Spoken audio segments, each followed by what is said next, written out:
Alrighty. So I'm gonna give you gold based on your charisma times 2. Okay. Okay. So for you, Fuddy, that means you're gonna have 14 gold. Alrighty. Because you have 7 charisma, and then how do you pronounce it? Largon, right? Yeah, yeah. I didn't put in really that much thought into it, so yeah. All right. I guess Largon. Yeah, Largon. Yeah, Hmm. sounds right. Sounds about right. Sounds good to me.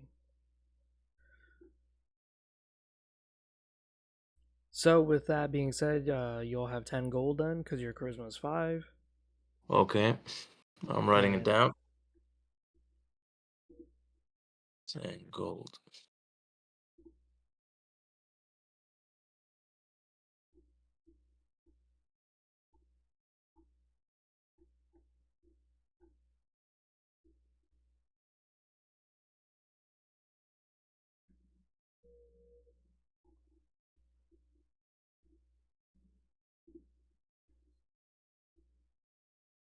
And gold it is.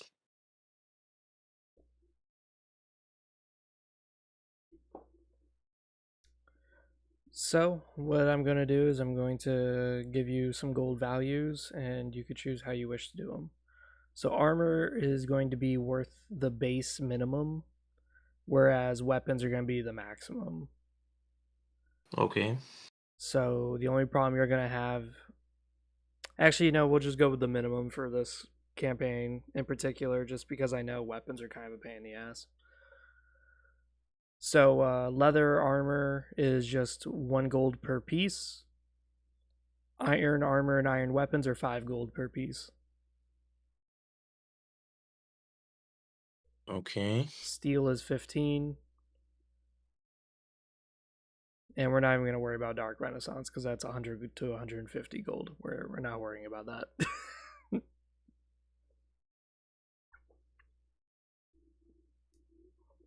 Okay. So with only 10 gold pieces, you're kind of limited. Yeah, I guess we can only get leather, so You don't want to get a weapon. yeah, that'd be a good idea as well, I guess. Um, Yeah. yeah, sure. I don't know. I mean, give me, I guess, given that he's a Defonim and he's more of a rogue type of guy, I guess that short sword works. Works. Yeah. Okay. Oh, just kind of classify as like a dagger kind of weapon. But yeah. Yeah, pretty much. Alright. So weapons, 1 iron dagger. That's half your gold, 5 gold. So what do you want to do with the other 5? There are 5 body pieces like helmet, chest, gloves, legs, and boots. The other 6 inventory slots are rings, necklaces, circlets, stuff like that. Yeah, I got the vampire Yeah, book open, so I'm looking at it right now. Yeah, I guess I'll get the. I get. So you said that leather armor is about 1 gold, right? per piece. Yeah. Each. Yeah. Uh, Good. Then I guess I'll get the gloves, pants, boots, and chest piece. And I guess I don't need a helmet for the time being, so I should have about 1 gold left. All right. You don't want a helmet, even though if you wear full leather, it's the only armor that in the game that does this. But if you wear full leather, it actually gives you armor based on your perception. Okay. Oh, good. I didn't know that. Then, well, I guess I'll get full leather then. Okay. Yeah. Then So 0. what it So is you gain armor divided by your perception in half. So that means you're gonna have 3 armor then. 3 armor. Okay, I'm writing it down. Where do I write that down? Actually, wait. Total armor count. Yep. Yeah. Okay. 3, and everything is leather there. So what that means, if someone attacks you right now, this game goes by a rounding down system. So Okay. if something's 1.8, 1.9, it is just 1. Mm-hmm. So you may say, well, why doesn't it round up even if it's 1.9? The reason why is because this game is a little bit more roguelike, a little bit more dangerous. So until you get to that whole number, it does not matter. Yeah, it gives off that vibes, I guess. Yeah. So since your armor is going to be 3, that means you're going to reduce damage by 1, unless it's an environmental cause. Since it's And what? environmental and you're wearing like full leather gear, that means you get double the protection. So that means if someone hits you for 10 damage, you only take 1 damage because you just doubled your protection. Okay. Not a bad deal. No, it's not a bad deal at all. Uh, and what does it do to the perception? You mentioned something. Leather, it just simply gives you armor based off of half of your perception. So Oh, okay. Okay, I got it. theoretically, it could easily surpass iron if you like somehow boosted the crap out of your perception stat. But it's more just so that way players have an incentive to actually wear leather armor.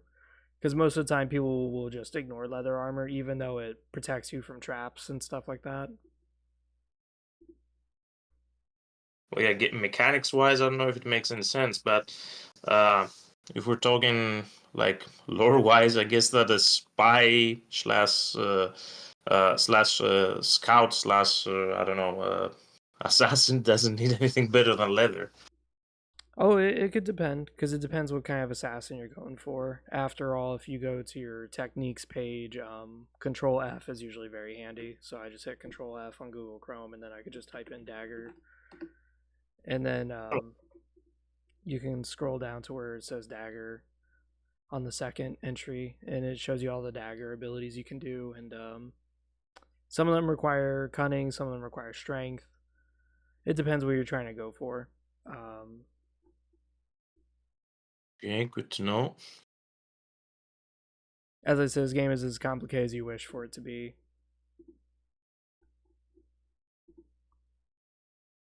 Cool.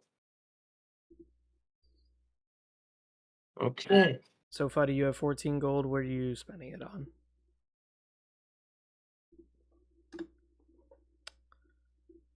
I think Fuddy may have died. Okay, no, he's alive. Oh no, I'm still here. Yeah, just having technical issues.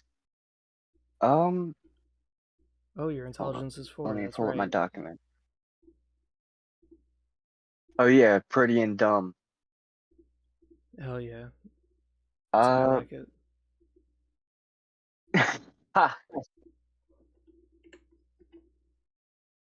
I think. hmm, Yeah, I'll just go with a sword for now. All right, iron sword. Uh, That's gonna be 5 gold. Iron,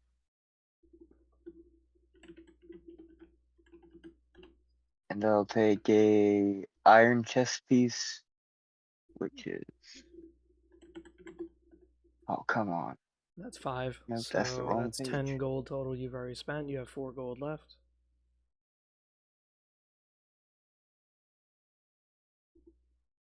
I'll just. Yeah, I'll just hold on to it for now. Okay then. Well, that was easy for Oh me. no, I Cool. might as well get some boots. Yeah, Leather boots. I'll get a pair of leather boots. Yeah. Okay, so that's 1 gold. So that'll be 3 gold left. Yeah, I should be good.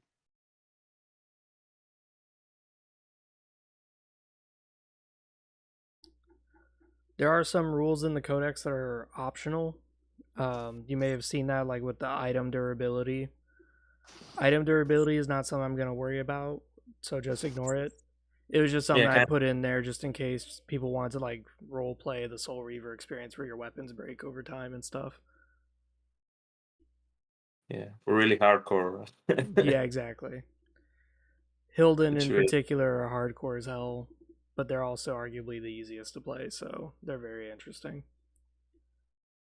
Because to play Hilden, you're actually limited. You're not allowed to do a lot of things. Like, you're extremely, extremely limited. But then they It have, can like, the be a best challenge. stats.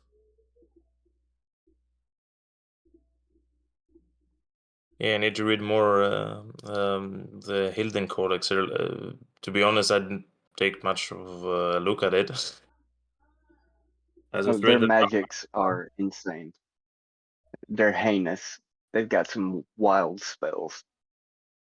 Something that one of our players kind of noticed was how, because he was playing as a Hilden mage, he was like, "There's really not a spell to deal with massive groups of enemies," and I was like, "Ah, you finally caught on to that, huh?" Whereas vampires and humans have spells that can wipe out groups, Hilden do not. They have the strongest spells, but it's always very single individual based. I like the asymmetry. Yeah, it's Yes. tough but fair.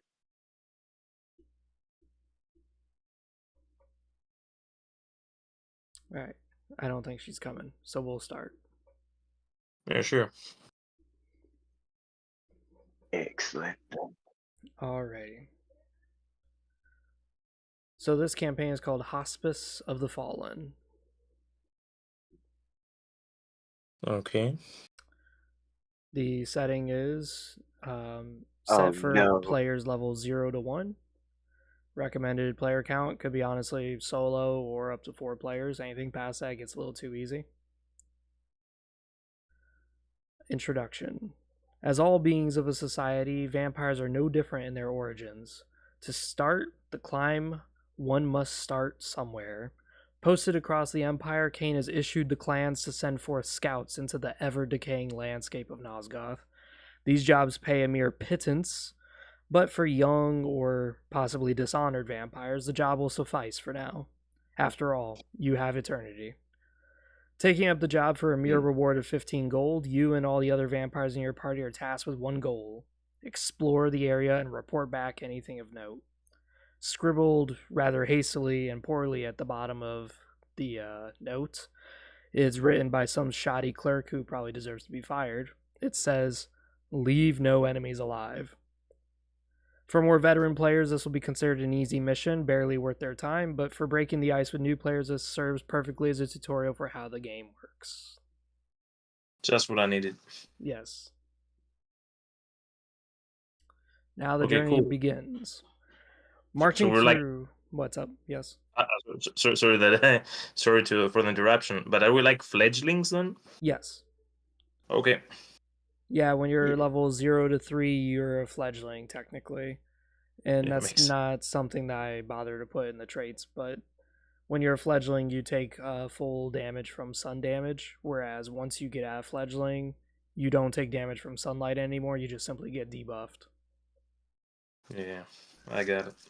So the debuff works for vampires is once you hit like level 4 or 3, whatever it was, when you get hit by sunlight, instead of taking like 9 damage or 10 damage, instead you just get -2 to all your stats. It's like, yeah, you don't take damage, but now you're like way uglier, way weaker, way less endurance. Like it gets a little difficult. So just a rule of thumb: avoid sunlight.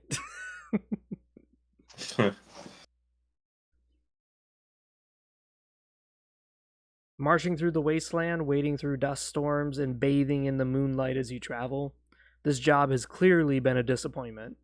No glory to be had, no scholarly research that you could glean, and possibly, more importantly, no gold. Festering in your bitter angst or possible annoyance at your fellow vampires who don't share your respective clan heritage, you lot decide not to get too cozy with one another on such a brief expedition. Marching onwards, you note your last checkpoint to scout lies within a deep canyon. Alright, I need both of you to roll perception. Okay, that's it. 2d6. Yes.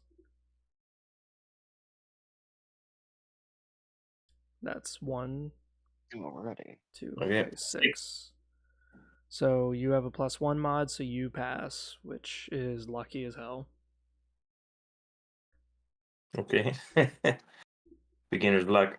Yeah. Fuddy, on the other hand, not so much. Of course. Par for the course. So, Fuddy, you take 3 damage. Oh, amazing. It was originally 4, but because you have 1 leather armor, it actually blocks 1 damage. So, Okay, so health is in blue or is it in red? it's in red. Okay. And what is in blue? Blue is runes. That's your Okay. mana. Green is But just your experience. I just I kind of think left it blank. I think I have 12 though because of perception, or do I have it wrong? Wait, let me see. No, your thing's set up correctly. Oh yeah, you're right. No, yeah, you're right. You're right. Here, let me just set your XP bar to 0, just so that way you got it. There you go. Yep. All right, so Fuddy takes 3 damage. A great earthquake occurs while you traverse the canyon. Each of you scatter for protection as waves of rocks fall, and the chasm that parts the canyon grows even wider. Oh no. Fuddy takes a whack from a rock, and you, thankfully, Largon, are able to spot the danger and dodge the blow. Emerging from relative safety of your party, you all regroup as the dust and sand settles, and you find that the canyon itself has moved far more than you have anticipated. You emerge from the tight canyon into a semi-open space, where before you lie the mortal prey of all vampires, men. Standing before you is one fully iron-armored human. Combat does begin. Largon, you have the highest perception, so you go first. Okay. So So you let's go. roll 1d6 for movement. Okay. The way it sort of works in this game is it's movement and then the action. Now, depending on the GM, they can decide that maybe activating items counts as it or something like that. For me, it depends on the item. Like if you have a ring that when you activate it boosts your strength, I might make you not waste a turn on that. But if you have like a ring that shoots a fireball, I would say that's an action, therefore you lose a turn or whatever. So basically right now you're at 5 movement, so you can move pretty much the whole battlefield. Goddamn. Yeah, I noticed. Well, okay, I guess. Wait, it doesn't matter Feels if we very smart. if we flank people in this game, right? Flanking is very beneficial in cunning attacks. Oh, so Mm-hmm. it's kind of like D&D mining. I mean, with a whole flanking thing, huh? So when you get behind Yeah, you get a someone, nice little modifier. when you get behind someone, you don't get a Sorry. modifier. Instead, you just get extra damage. So in this case, a back attack would be +2 damage. Which, seeing how small the HP pools are, you could basically one-shot this guy if you decide to. And how many actions do I have in its turn? It's usually just one. So the way it Okay. goes is the rules light page kind of illustrates it, but sometimes I feel like it's too wordy.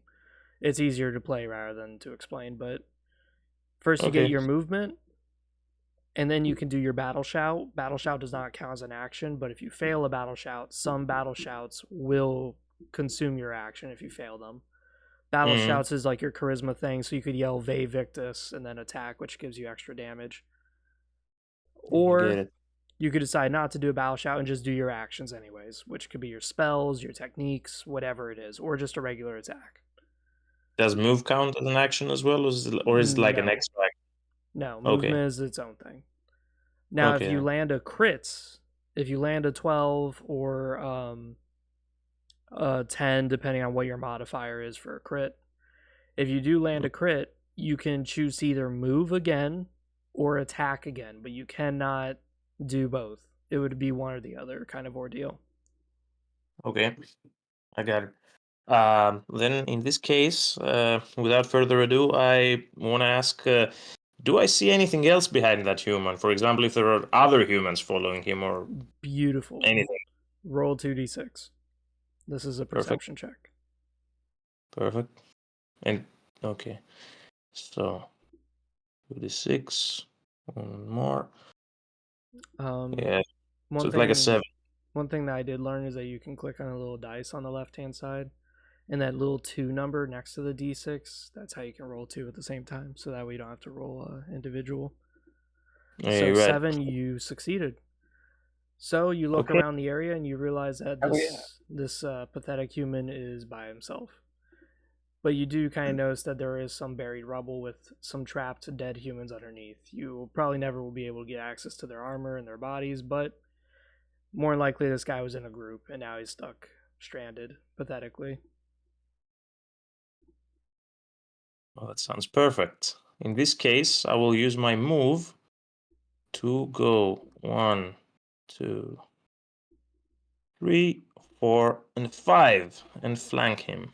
Beautiful. Well, not exactly flank him, but okay, align myself in position so we both can later flank him or so. Yeah. So and now I have an attack action or something with. Yep. So you attack him with your dagger. You're in range with your dagger because it's a 1-tile range. Cool. Then I attack him. So what do I roll for an attack roll? 2d6. 2d6 again. Okay. It's a 9. Yep. So when you attack with a dagger or a cunning attack, you can choose: are you attacking with perception or are you attacking with strength? Whenever you use a bow or whenever you use a weapon, you could choose this. If you're using melee like a fist character, you do not get that choice. You only use strength. If you're a mage and you're using a staff, you don't get that choice either. You're only using intelligence. Yeah, So that makes sense. Yeah, so you could do like a weird warrior crossbow build where you just have amazing strength and you just pull back this crossbow and you just will let it loose. That's up to you. But in this case, perception's your highest one, and yeah, you would definitely. Yeah, I think I'm gonna use perception. Yeah, it only makes sense. So calculating your damage, you do 3 plus 2 plus 1, so you do 6 damage total, and then because you're behind him, you do 8. Now he is wearing full iron armor. Full iron armor is 5 armor in total, which reduces your damage by 2, so you do a whopping 6 damage to him. Holy shit, you almost killed this guy.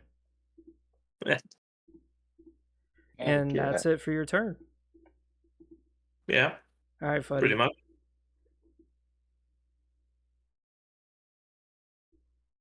I'm just a little disappointed. This guy kicked my ass twice and now he's already almost dead. All right, let's see. I'll roll for movement. That's good. 3 mighty steps. I'm gonna get right up in his face. We meet again, you piece of shit, and then I'm gonna go for an attack.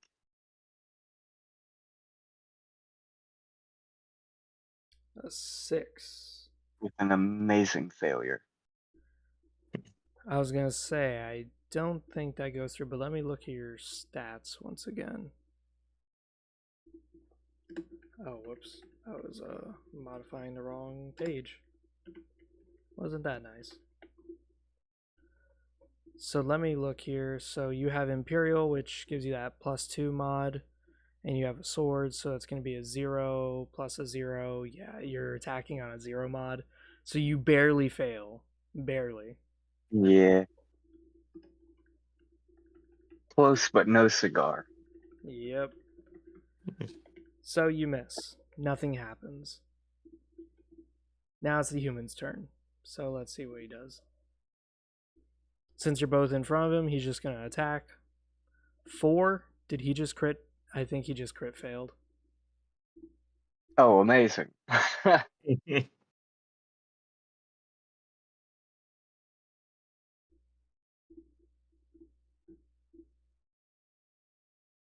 Okay, no, he didn't. Barely, I think. Yeah, barely. He just failed. Okay. Now it's your guys' turn. You guys regain 1 rune if you guys had spent it, but you guys didn't. Nope. So it's your turn again. Oh.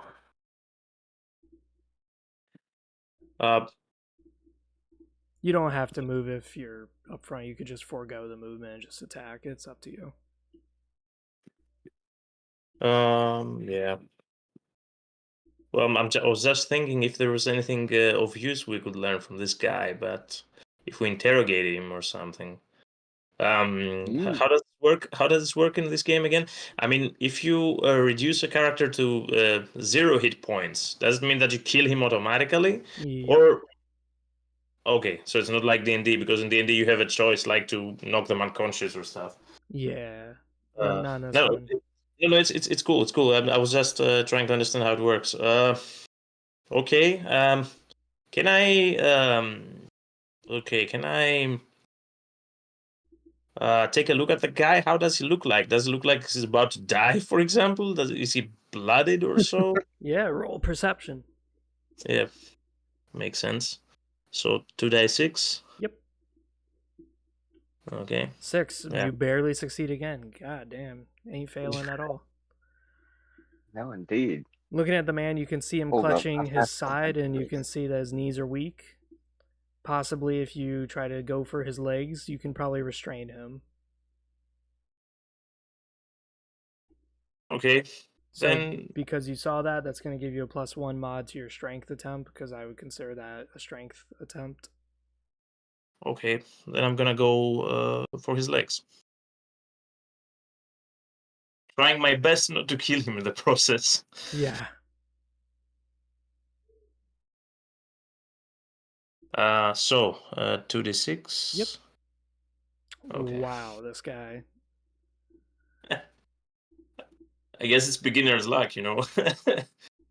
And he's restrained. You manage to knock Perfect. him down, and he submits. Hell yeah. He drops his mace as you easily twirl around him like a serpent and just beat him into submission. Perfect.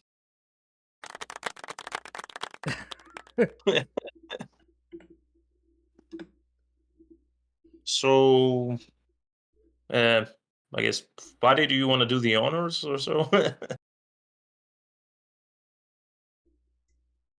You want me to interrogate him or? Oh yeah, I guess I can. I have a high charisma roll. I'll go to try to. Give him I'll a try to smooch. schmooze this fool. Yeah, full on tongue, right in the nose. Amazing. Incredible. Yep, you barely I'm pass. unstoppable. The world trembles as I pass. Due to the man's weakness and the dust in his eye, you get a +1 modifier, so your +2 modifier charisma barely lets you succeed. Amazing. As you approach, he seems a little bit more receptacle to you, and he just simply starts blurting out, "Please, Tell spare me all me." about it.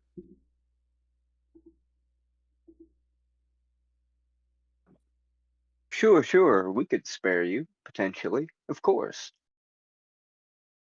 But first, why don't you tell us about things around here? Got any friends waiting around the bends? Any locations of note? Any valuables? Let's make a deal. The man is shaking. You can see that he is almost on the verge of pissing himself. He decides to finally divulge it. We have a hospital nearby. There's only people there. Please, just leave them be.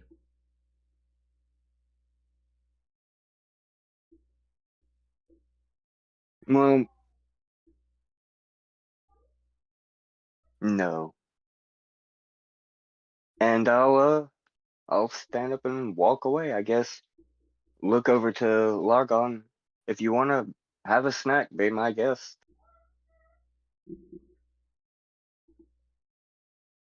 Sounds like we have a feast waiting for us up the road.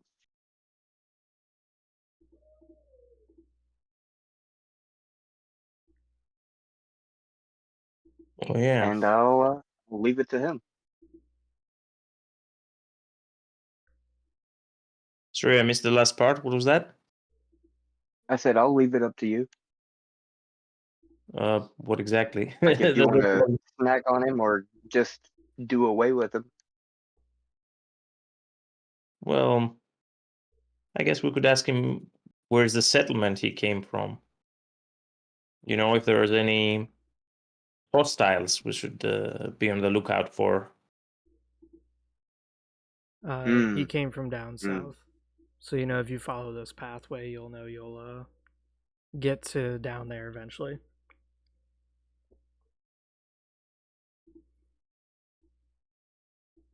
I see. Besides, it would spoil the fun if he told us everything. Yeah, but I mean, given that I'm an Zephonim, I guess that information That's a is fair my point. game. The better intel we have, the safer we are. Interesting. Fair point. So before we do anything else, I would like to ask him if he comes from a big settlement or from a small one. As you ask him this, he starts to sweat profusely and just starts to quiver. Please, leave my tribe alone. I'm just helping these people because, well, we're running out of places to live. Everywhere's too dangerous. That will depend on your cooperation, puny mortal. He points off of the cliff and shows you that there's a building, in fact, down there. And you can kind of see it from your point of view. Judging by the look of the building, it looks like the roof got ripped off, which, judging by the earthquake, it's probably an accident that this hidden hospital pretty much emerged.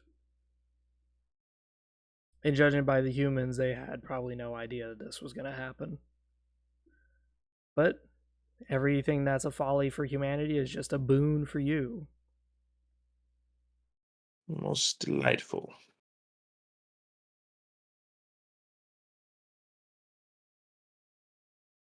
Very well. Well, I guess we could snack on the guy then. Yeah, as a fledgling, you get bonus XP from snacking on someone, so you'll get 5 XP total from eating them. Yeah, I read that part. So killing an enemy gives 2 XP, snacking on them gives 5, so that's 7 XP total for you. But of course, okay. But I don't know if Fadi wants also to snack on the guy. We haven't found anyone else yet, so I don't know. That's fine. Give me a gift. How long have we been wandering the land? In this case, I'm going to consider it after the next combat, you guys will start suffering thirst. Thirst is determined by GMs, but thirst basically debuffs your endurance. And I leave it up to the GMs. I recommend either a timer or I recommend instance counting. So for me, I prefer to go by like a energy system. So if you guys keep fighting and fighting group after group after group and you're not drinking blood, you're going to start suffering more and more thirst. Other GMs may start saying, oh, there's a timer. I leave it up to them. I think your system is better. Timer is, yeah, I don't know. Timer can get a little messy, especially if people are hesitant to end their turns. Yeah. Okay, so by snacking on him, do I need to like drain him of blood, or do I simply let him eat or so? So he dies regardless when you snack on somebody, and you don't have to roll for it. Okay. And when you snack on somebody, you just get a replenishment of your HP. Now, the replenishment is based on half of their HP. Mm-hmm. So if you kill a guy who has like 30 HP, you're only going to get 15 HP when you snack on him. This is what makes it where blood is kind of more valuable. So in Fuddy's case, if he did snack on the guy, he would have got his 3 HP back. Which wouldn't really be much, but you could also choose to bottle their blood. And bottling their blood gives you half of your HP. So sometimes bottling is better than actually drinking from the body. The only issue is that when you bottle blood, you don't get XP. Oh, I get it now. Yeah. So bottling blood is more replenishing, but no XP.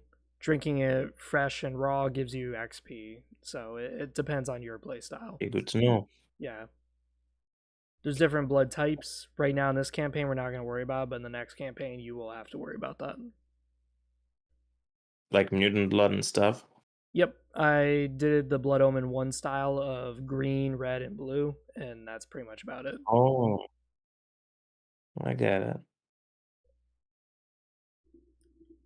Very nice. What's the name of your character, Fatty? I mean, my character is named Largon, so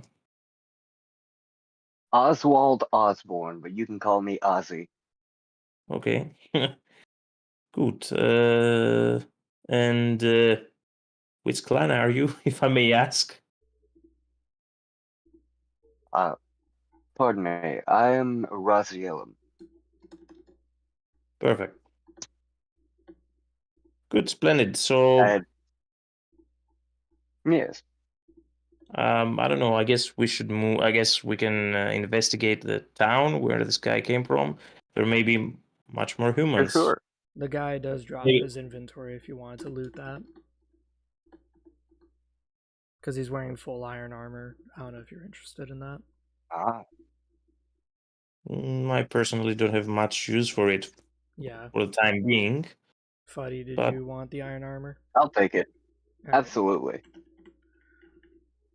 And he has an iron mace with him, which if you want to dual wield, there are debuffs associated with that.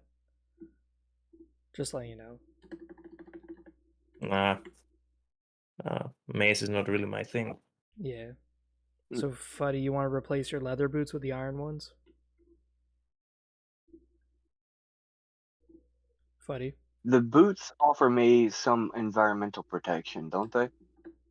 Or is that you have to have a full set No, for that to take effect? leather helps per piece. If you have the full set, it doubles. Okay. So Right. Yeah, I'll keep the boots. Okay, so you're wearing iron Just and for a everything little else. extra environmental protection. So Yeah. that means you have four Yes, sir. armor total. No, already.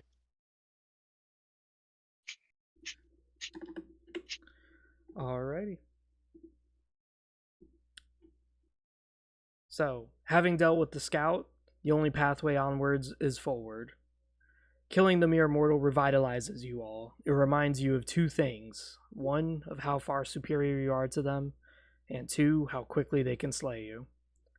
Ahead under the cliff, you note a structure. It looks ruined, partly by the earthquake. Something more important you note is it doesn't have a roof at all.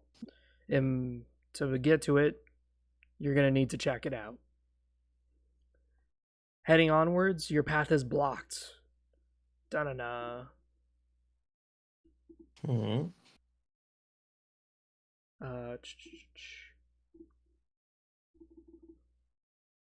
It's blocked off from like debris and stuff, or It's blocked by the scariest thing known to man. that being? A really shitty PDF. Oh, okay. It ain't so. Dear God, no.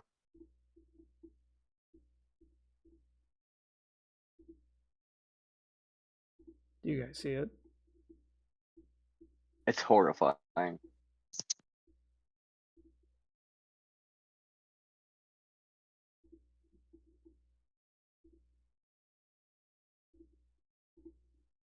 So many sad blocks. I'm just moving you guys kind of forward to where the other area is. Yeah, sure. Dear God. So with the path of Alrighty. rubble blocking your path, you can do do anything you wish. Another earthquake does happen though while you guys are inspecting, so please roll perception. Yep. Oh, absolutely. Oh, sorry. Let's see if the curse prevails. I just rolled one dice Wow. again. I'm surprised both of you failed. I'm very surprised Yeah. by that. So you're just gonna take 1 damage because you're wearing full leather gear. The way damage works, you may have noticed, is that you could probably calculate this and you would say, wait, I block all the damage. Yes. But one of the issues we've had in the past is that sometimes it's easy to have way amount of armor. and fighting low level enemies. So to make it where low level enemies are still dangerous, all damage reverted less than 0 is just simply reverted to 1 damage. Only few things in this game will actually allow you to negate it entirely. One of them is the shield spell that vampires have. That's a very useful spell. Or like in Blood Omen 1, right? Yes. Yeah. So if your damage and your armor is above that and you have the shield spell active, you'll actually ignore the entire damage. You won't even take a tick of damage. At low level, that's pretty big. At high level, it could be big or it could not be big. It depends. So you both get hurt by the earthquake. Fuddy is not looking so good. Okay. Now, the rubble in front of you. Embrace it. It must be Cain's will. Break me upon the wheel.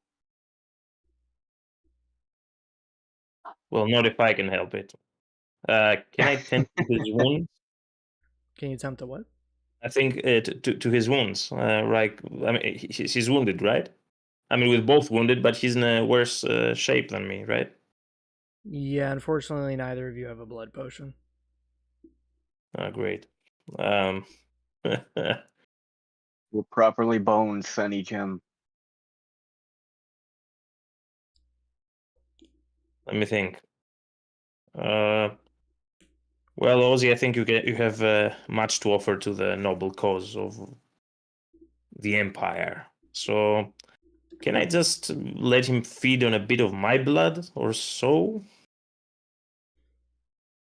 Aha, he's discovered it. I'll allow Yeah, I mean, those. like, well, I mean, like, like, I don't know if you guys have played Vampire the Masquerade, Oh, I but have, yes. yeah, well, Yeah. technically, it's like how you can create ghouls, Yes. like retainer guys. Yeah, I mean, like, but I thought we can use it as a first aid treatment mechanism or so. There is a spell that also kind of does this, Reddest of Wine, which allows you to transfer blood from player to player. It's kind of like a healing spell, but also a damaging spell. But I guess I don't have it right now on level 0, right? Well, vampires, they can cast spells even if they don't meet the requirements, which is kind of why vampires are the most versatile and kind of the strongest out of all the other races. The best choice for a rookie, I guess. That's why I said it, yeah. Because as a vampire, you could be a warrior, but you can still use magic. You're not limited to it. Absolutely. So in this case, though, I don't think you'll need Redis of Wine. You can just simply transfer some HP to Fuddy. How much would you like to transfer? Well, how many? So right now I'm 9 HP. That means Yep. that I only had 1 HP. So okay, so I'm in pretty good shape. Yeah, I'll give him 3. 3. Well, thank you. I just got kind of nostalgic for a second. I was thinking about, well, back when we did our first campaign, one of our party members got punched really, really hard in the side of the head, and we were trying to figure out how to fix them. So yeah, we figured, why don't we give them some of our blood? And it's just, yeah, it just took me back. Yeah, it makes sense. Yeah. I've been having a lot of campaigns. Vic is an amazing character. Do not mistake this for kindness, though, dear brother. We both need to survive in order to fulfill our noble purpose.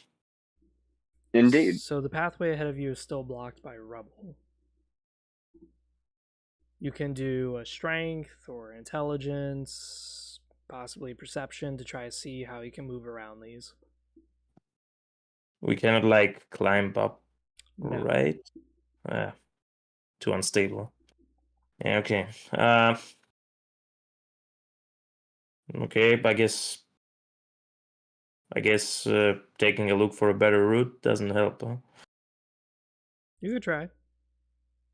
Okay, I'll roll the dice. Wow. Damn. Yeah. Seems like perception checks in this session are my thing. Hell yeah. So looking at this area, you notice that there are, in fact, a few ways of getting around this, but mostly it's going to involve a little bit of manual labor. Thankfully, with such a good eye, you notice that there's less rocks at the bottom, so it would be easier for you to use a strength check to just move them out of the way and then just kind of walk around the rubble. So now if you roll a strength mod, it would be a +2 mod because you found something out. Okay, so I can. Okay, I mean, okay, then I guess Ozzy, you can try it too. Try as well. I Absolutely. mean, Let's see. Does the curse prevail? Oh, wow, almost crits. It does not. Heaving the rock easily with one hand, he almost sends it flying across the damn dust plane, Oh my. and the pathway is forward. I wouldn't have had the strength without you, brother. well, that's why we work together. Agreed.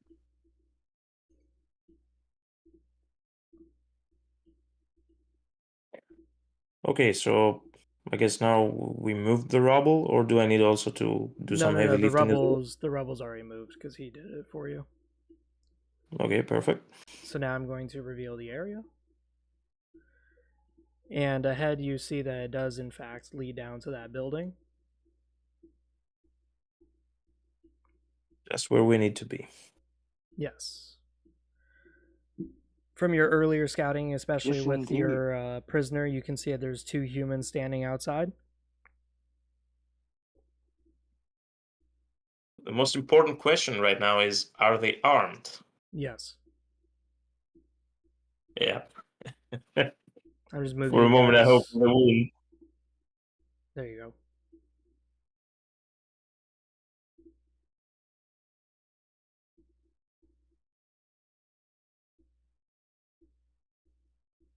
I also have another short question. Yeah. Sorry for interrupting. If No, that's it's not, if that's fine. okay. Yeah. Since I fed on that human before, can we say that?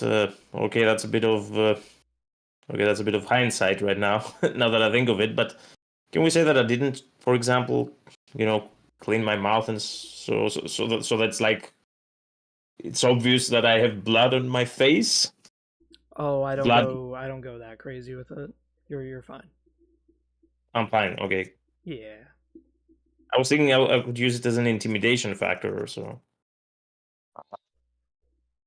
Well, with the high cunning which you have, you could always try an attempt at intimidating, but just with humans, it might not work out the way you think, because humans tend to be very hostile to vampires.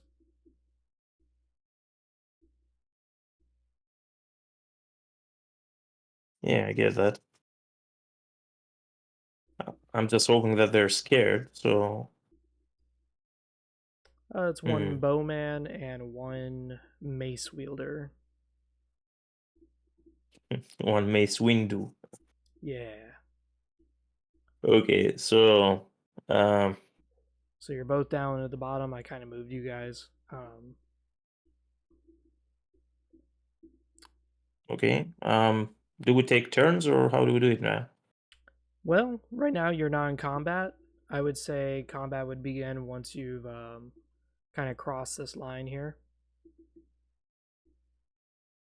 So you guys can try to look around, see if there's something you can do, or do whatever you can to try to make the situation easier. Can I use a charisma check to lure at least one over here so that uh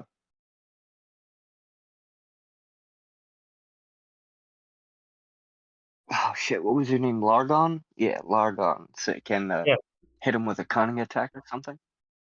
You can definitely try your best to separate them. That's always a possibility. I can Okay, definitely cool. do that. Yeah, would you be willing to attempt that? Yeah, sure. As I said, a funny idea.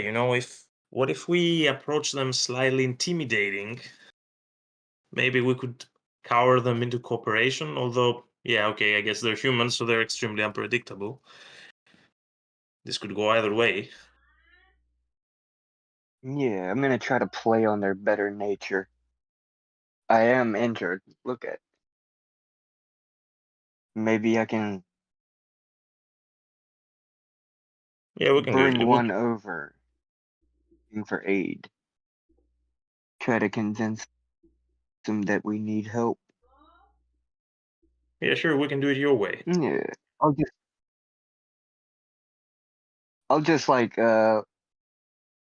go around and like lean on the corner and just over to them. Please, will you Your voice is someone kind of help me robotic. around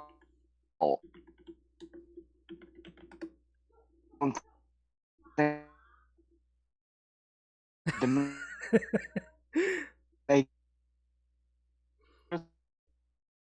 Sometimes it's just funny as hell because Fuddy always gets the goddamn internet issues. Uh, is was it no the that's Oh shit, it might be me that's the internet issues. oh, Oh boy. hello. Hello. because it, yeah.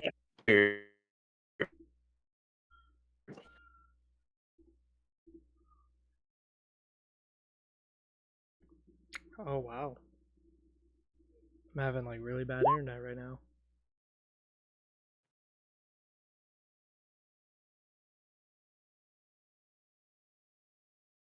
The quality quite bad.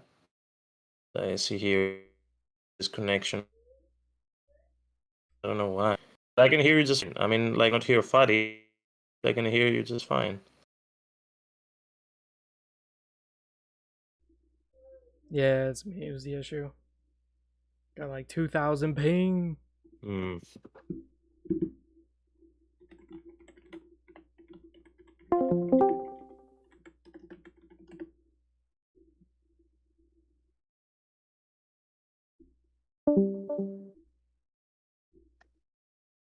Was that him who left or? Yeah, I think he's trying to.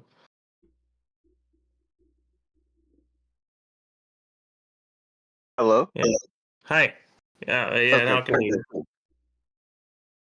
Yeah, I didn't catch any of the of your plan in the end, so I'm not sure what exactly you're going to do. Oh, I'm going to like shamble up and lean against the wall and just call out to them, please, someone, one of you, please help me. I was struck by a rock fall. I don't think I'm going to make it. Okay, should I hide as well? Because I'm like right there. I'm in plain sight. I was gonna say it's usually recommended that players stick together. Yeah. Okay. Then Yeah. I'm heading over here as well. Um, probably over here, but yes. Yeah. Okay. That's fine. So Fuddy passes because he has a +1 mod and he rolled a 7. The first time ever I've seen him succeed. And of It's true. course, one of the humans starts to come up to see what's happening. The other one stays away Amazing. and guards. As the human comes around the corner, he goes, "What? Vampires!" And he starts yelling. Combat begins. Okay. So you, Largon, have the highest perception. You go first. Okay. Well, Thankfully, their uh, archer is kind of like right in your face. That's nice. do I have to roll for movement? Yep. Okay. So I guess it's 4. Beautiful. 1, 2, 3, 4.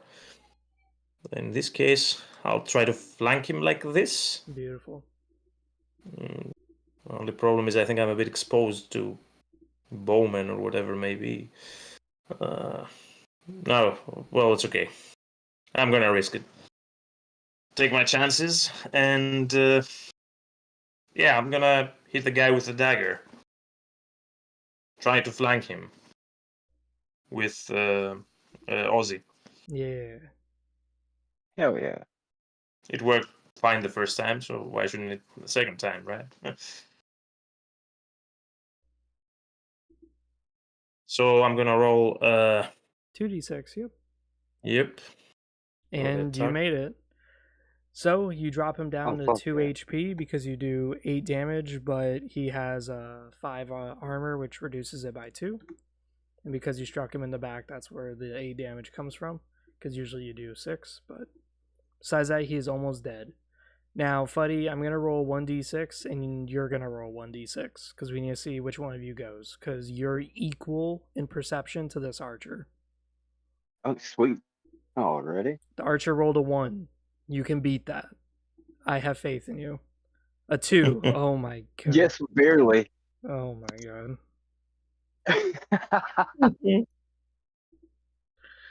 Okay. Hey, it doesn't matter if it's an inch or a mile. A win is a win. So roll for movement, or you could just skip the movement because you're one tile away. You'll just simply walk into place. Hell yeah. And as always, Fuddy, you have I'm gonna access to battle saunter up. shouts and stuff like that because you have high charisma. So Are battle shouts in the techniques page, or does it have its own it separate has page? I its was own trying to look separate. for it earlier. Yeah, it doesn't need Okay. to came through it as well. Where is that? So you can always Battle shouts. Okay.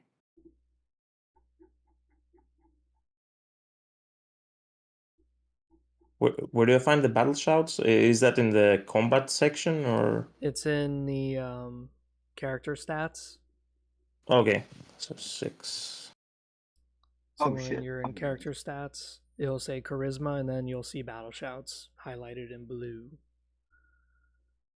Same with magic spells, hemomancy, and techniques. Mm-hmm.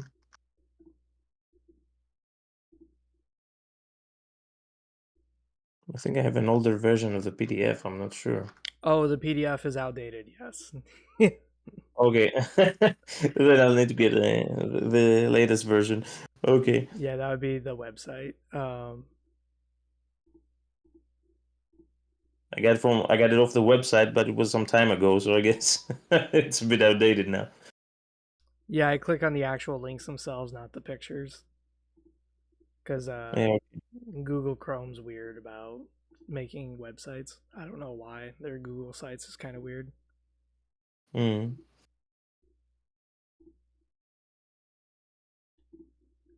So, am I playing now? I'm confused now. Sorry. Here we go. No, it's Fuddy's turn. He's just trying to find the battle shout section. Okay. Yeah, you're right. I forgot. Sorry. No, you're Yeah. fine. Sure. Oh, no worries.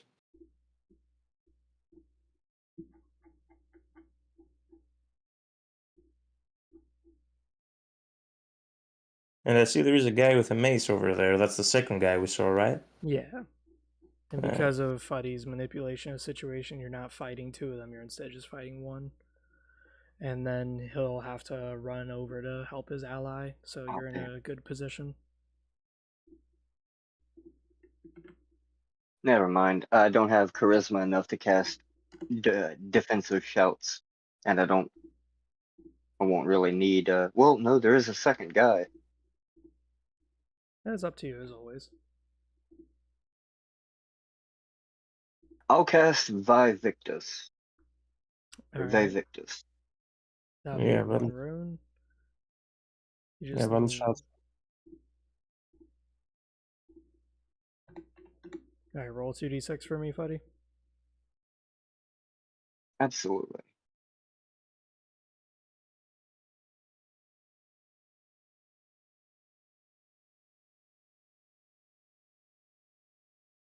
Come on, you. All right. Cool. You get Vivictus. So now you're going to get +2 damage to your attack.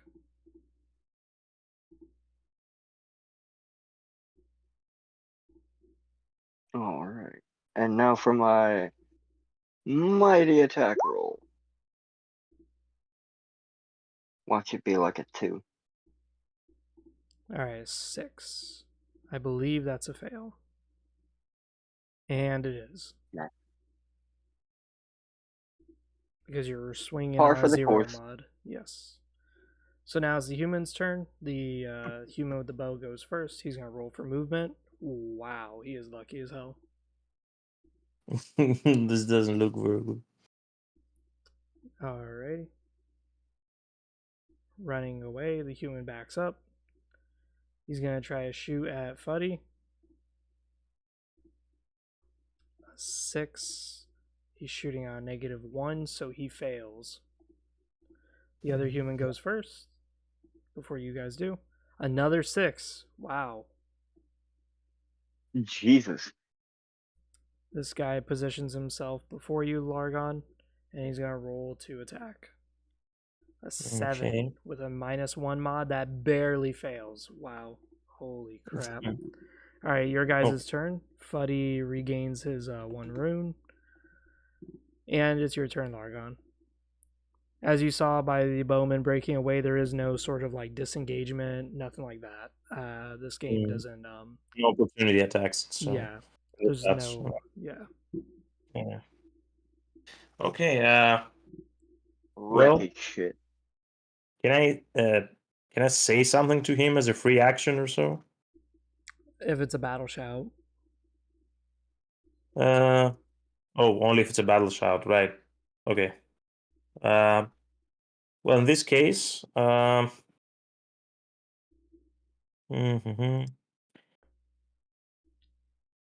I guess I'll try to hit him. Are you gonna try to flank him or? Yeah, that's a good idea. Actually, well, okay, then I'm gonna roll for movement, but I cannot move much, so I'll just slide over here. Slide to the left. Yep. And okay, I'm gonna roll for attack. Amazing. This guy has only failed once. Jesus. Yeah, I don't know. Usually, I mean, usually my rolls in the D&D campaign they really suck. I mean, like I'm playing a draw rogue there, and yeah, I don't know. It's exactly opposite of this session. So because you're not directly behind him, you're not gonna get the flanking bonus. So you hit him for 6 damage, which is your base damage, and then -2 because of his armor. So you do a whopping 4 damage, half of his HP. Crippling blow for some people. Fuddy, it's your turn. All right. Your Vevictus is still active because you didn't land a hit. So Excellent. Let's see what I can get on a movement roll. and amazing. Ha.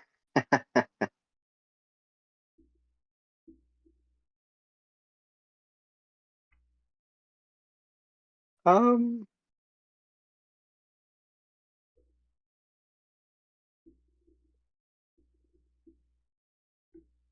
Yeah. I'm gonna take one mighty step forward off to this direction, try to line up and see if I can hit this guy with an energy bolt. Okay.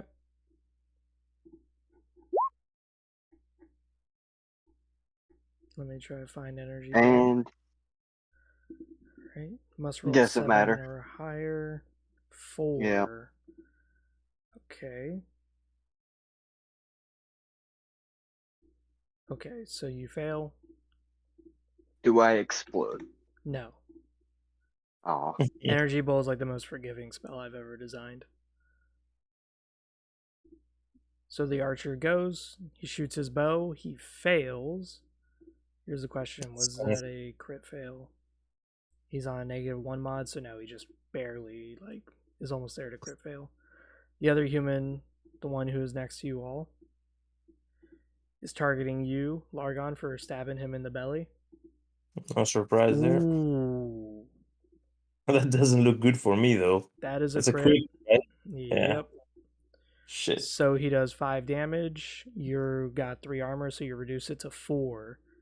Now, Still a crippling hit. since you have good perception, you can try to do a perception to reduce damage. Well, perception is kind of like dodging, and you only get 1 of those per turn. So in other words, if you have 3 enemies attacking you, sometimes it's best to save the perception roll for the highest damage dealer out of all of them. do you roll a 2d6 as well? 2d6, or do yep. Yep. Well. Wow, amazing. So you reduce the damage by perception divided by 3, which in this case, 6 divided by 3 is 2. Yeah.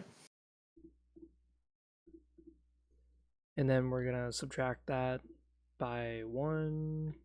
So you're going to have 3 damage reduction, so you only take 2 damage.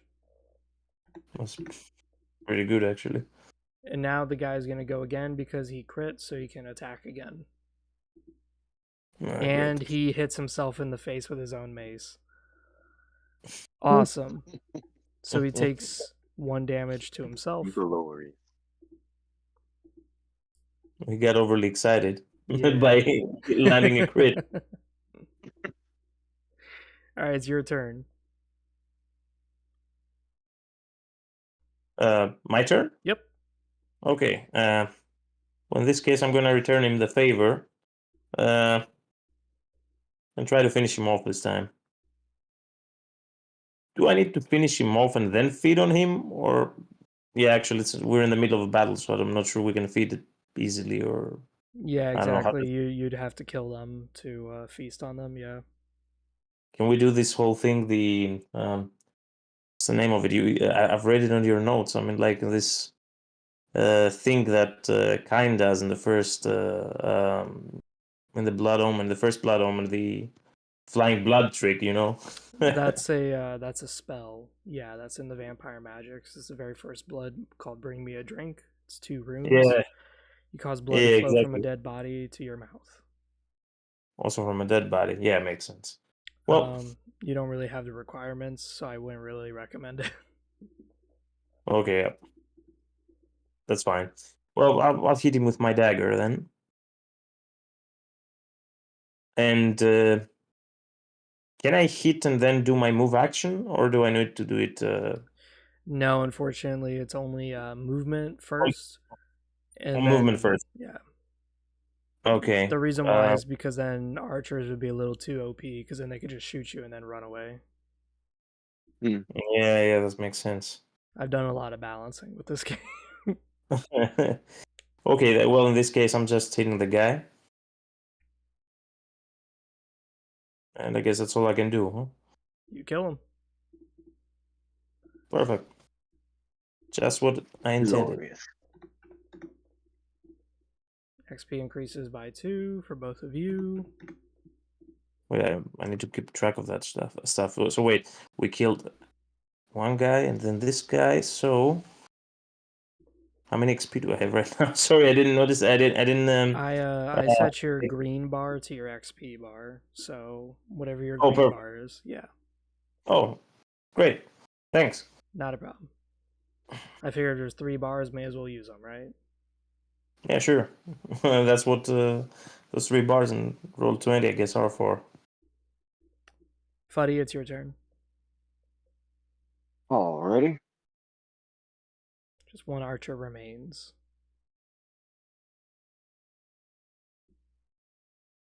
Not for long, if I can help it. Amazing. 1 movement.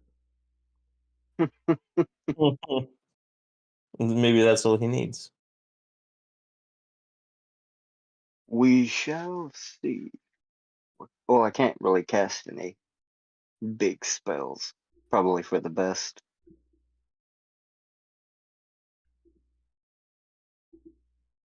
Are you going to move up, or are you going to just try to cast magic from where you're standing?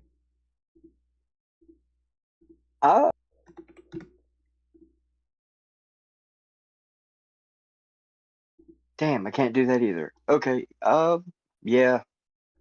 I'll just try to hit him with another, Well, hold up, can I use... No, I'm not that smart, I'm a dumbass. You're charismatic though. You can use your charm also. Yeah, but no, dominate is purely intelligence, I think. Yeah, cunning. Oh, I need to. Yeah, That's where Zephanim excel. actually need to Mind read thing. more of the spells because I haven't really studied them that well, to be honest. Razielum are more blood magic focused. From the get out, it doesn't mean you have to go down that path. But Zephanim really excel with mind magic. Yeah, I noticed that. That's why I picked it. That's why I picked the Zephonim. Found pretty Hell cool. yeah, it's very useful. Yeah, you get reduced rune costs, which is nice.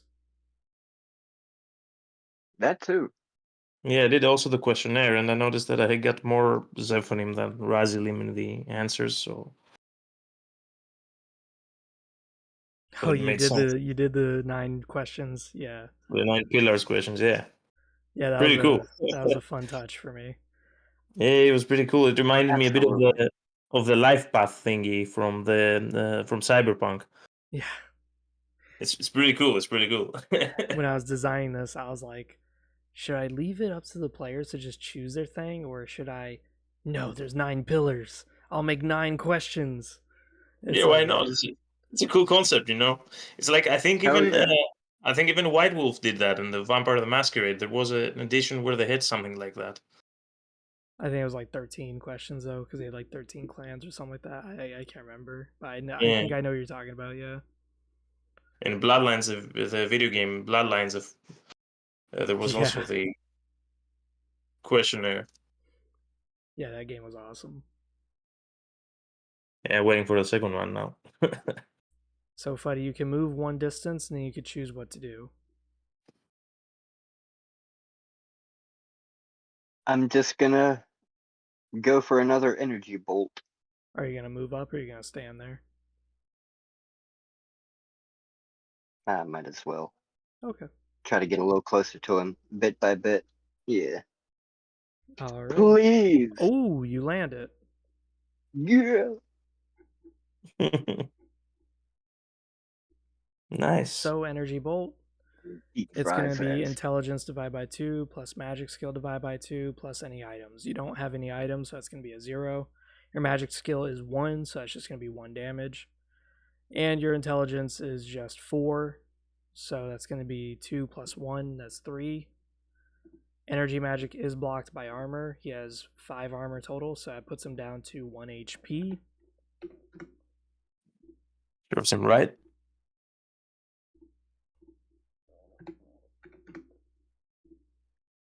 And your runes go down. Okay. The human's turn. 1d6 to move back.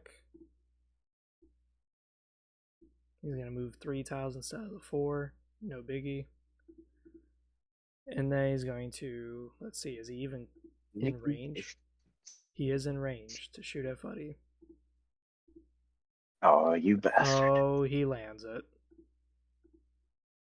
So, Fuddy, you could roll to do a perception to reduce the damage, but it's going to be 5 damage.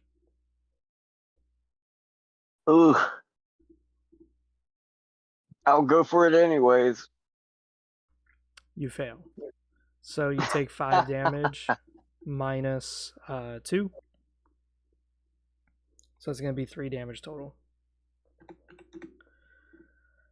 All right, it's your turn. Ugh. Largon. Okay.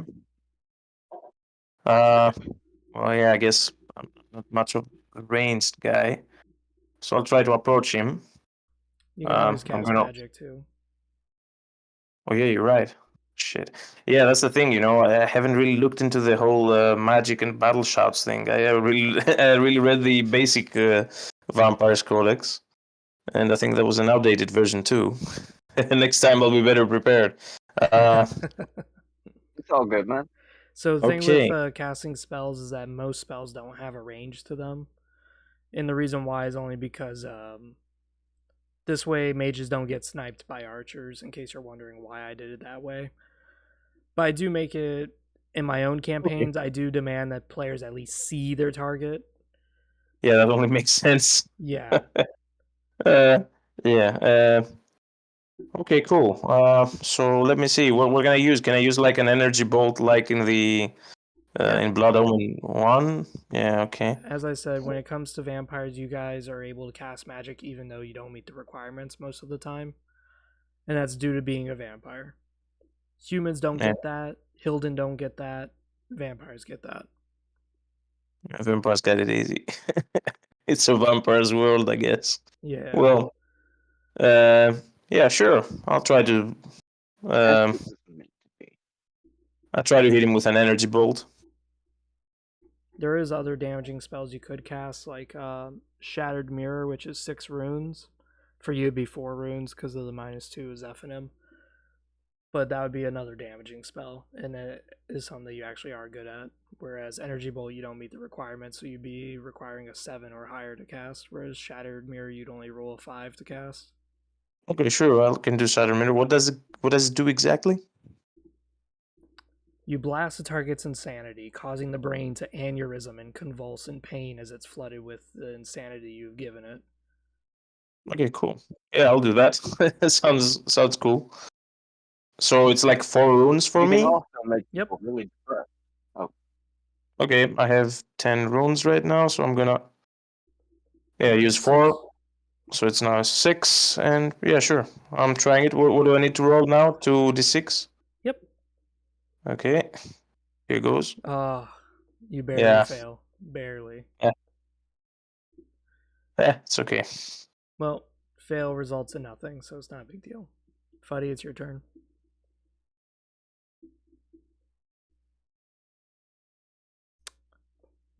Fuddy. I'm here. I have no choice. I must take 5 steps. Cool. All right. Oh, yeah, you're there. Hell yeah. Yeah, perfect. Greetings, mortal. And I don't really have any advantages. I have a disadvantage on cunning, don't I? That's the Raziel. Yeah, -4. Yeah. Yeah. Okay. Up front it is. Go for a mighty swing of my sword. With a 0 With a mod, you 7. barely pass. He is dead. Nice. All threats are neutralized then. So you both Oh. gain some XP. I'm giving it to you now. You're both badly damaged, and there's 2 bodies here for you guys to drink. Drinking them will give you 4 HP each and 5 XP. Yeah, definitely. I'll definitely feed on the guy. So it's going to be plus 5 XP. And those you can feed on the other guy.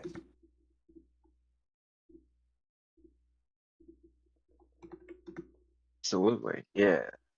Your runes Men drink automatically. long and Replenish? Yes. Okay, cool. Writing it down. Other GMs may decide to make it a time thing, but not for me. I'm more of a when you're out of combat, it just automatically regenerates, kind of like how the video game does it. Mm-hmm.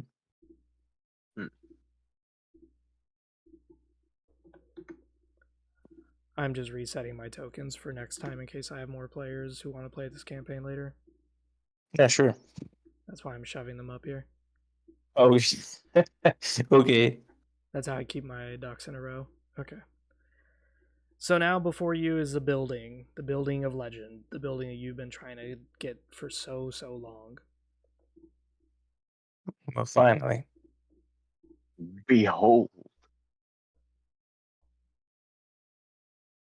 So, guess I'll try to take a good look, because that's my thing apparently, to see if there are any threats, or any visible threats, or threats that try to hide but are not so subtle, I guess.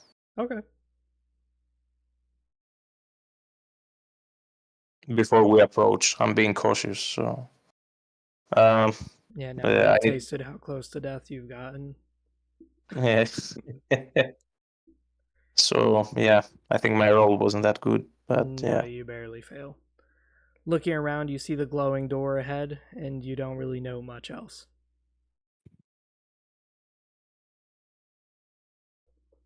Okay. Hmm. Alrighty.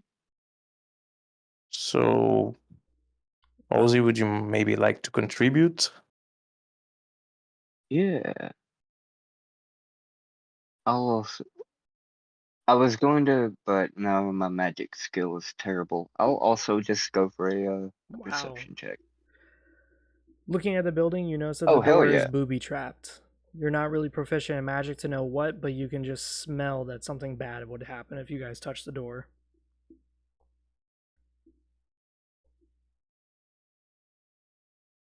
I'll inform Largon. Let's not touch this door. There's something nefarious about it. Hmm. What is the state of the building? Is it like, okay, I guess you just said that the roof is collapsed or so? Yep. There's like no roof at all. Judging by the Okay, look of it, it seemed like this thing was easily inside the cliff, but because the cliff just expanded from the earthquake, the roof was literally gone because that was the roof, was this thing. So, that that should mean that there should be a breach in the walls somewhere. Maybe we can try to see if there's... unfortunately, no. If you guys had arachnid reflexes, you could probably climb the walls, but the walls are still easily above your height. Um, Ozzy will look over to Largon and I'm gonna try something. If I get disintegrated, it happens. And I'm gonna try to cast blast on the door. So, are both of you together or what? Are you guys like standing next to each other? I'm going to assist him if necessary. Yeah, I'll hang with Largon. Okay. I'm just kind of moving you guys closer to the building just because it's kind of weird for me to keep scrolling up and down. Yeah, I've simply zoomed out. So Yes, let's indeed. look at the spell Blast. I don't think you actually have the magic required for it, but we shall see. Versus? It's 10 runes. Yeah, you have only 8. No. I have 10. No? You have 10, yeah. Blast is a very dangerous spell to be casting if you don't meet the requirements, but you can go ahead if you wish. Like, what are the possible complications? Can I? So if you don't meet the requirements to cast Blast, you need to roll a 7 or higher to cast. If you Okay. fail, you still cast a spell, but you take 5 damage to yourself and it ignores armor. And if you crit fail too, then you literally explode, taking 10 damage to yourself and 10 damage Yeah. to anybody around you. Mm-hmm. Well, I see. So you say that. I'm trying to take a look if there is an alternative way in. Like, okay, you said apparently that there is no breach in the walls, nowhere we can squeeze through or so. No, but there are features on the wall that maybe you can investigate. Yeah, sure, I'd like to do that. So, yeah. Barely passed. Nice. I don't know why every time you roll the dice it says vampire character sheet. That's interesting. I changed. I was trying to find my. I just entered my the Dark November nickname, but I cannot find it anywhere. So I just found at least a whole list here of various nicknames apparently, which I did not enter. It has skeleton 1, skeleton 2, like Morlock and that kind of stuff. So I just picked Yeah. this one. Okay. So, looking around at the wall, you notice that there's glyphs and all sorts of nice things inscribbled here. You see it's a lot of humans bowing down before a giant flaming ball in the sky. You recognize this as the sun, the nefarious enemy of the vampires. Looking around the Yeah. building, though, you do notice that there is a bit of a glowing pedestal of some kind right around here. Mm-hmm.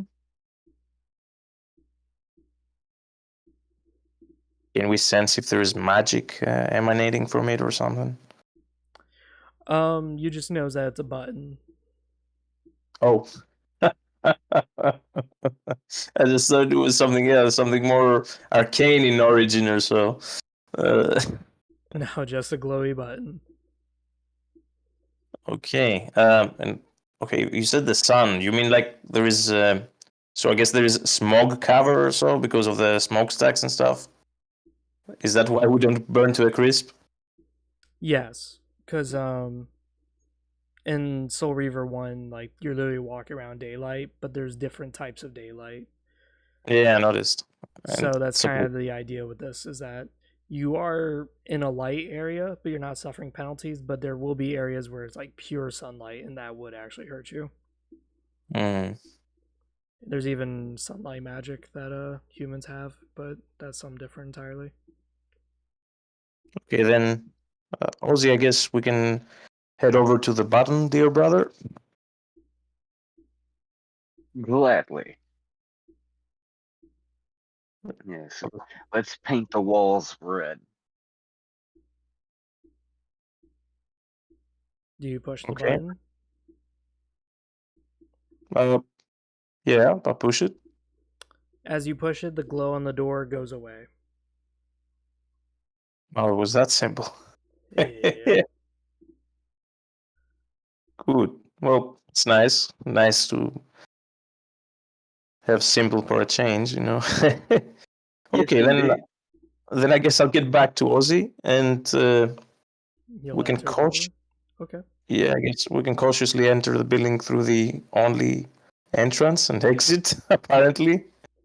Entering through the dilapidated building, you gaze out and see what appears to be nuns, harmless women terrified at your presence. The nuns appear to be tending to the men who are too wounded or too sick to ever pose a threat to Cain or any vampire. The earthquake was a sudden shock for these rebels and has now obviously put them out in the open. You are the cat, and these are your mice. Among the wounded, you see some are able to hobble to you in a last effort of defiance. Most just cower under their bed sheets. What do you do?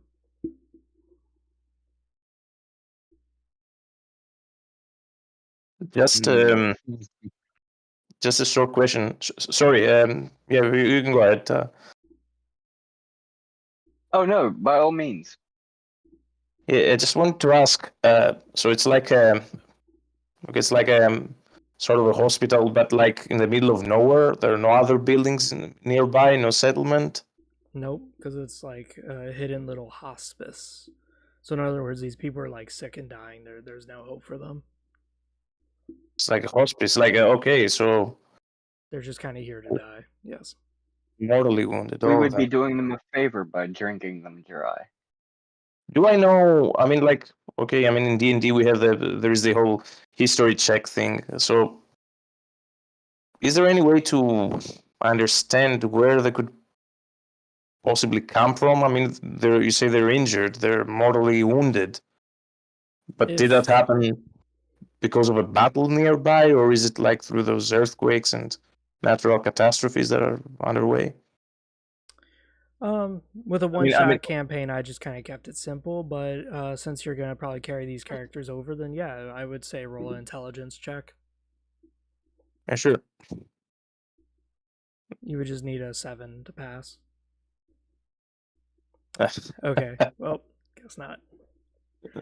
Looking Not that. over all the wounds on these people, you notice that some of them could be from just about anything. You're not really smart enough to guess what.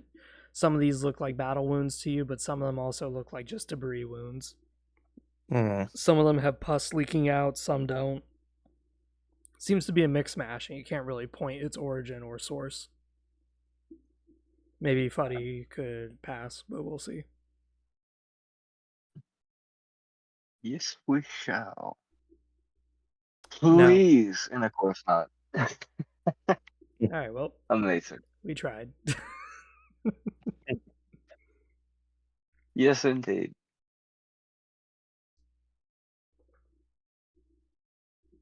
We can at least say there was an attempt. Sorry about that. Excuse me. I'm just trying to think how we can profit from this, dear brother. I mean, like how we can benefit from the whole situation. We're supposed to bring back good intel, but